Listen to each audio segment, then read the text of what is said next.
So in this Fotor tutorial video, I'll be showing you guys how to edit the background color of your design here on a Fotor. So once Fotor's opened up, if you simply just go ahead and press on your background right here and go to the top left where it says color, you can change this to whatever you want. So you can go ahead and find, a preset color that you're looking for to change the background. You can go to the color wheel right here and you can make it whatever shade of whatever color that you're looking for.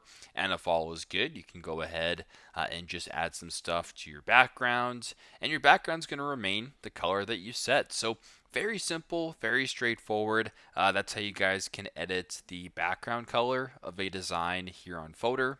Thanks again for watching, and I hope this video helps.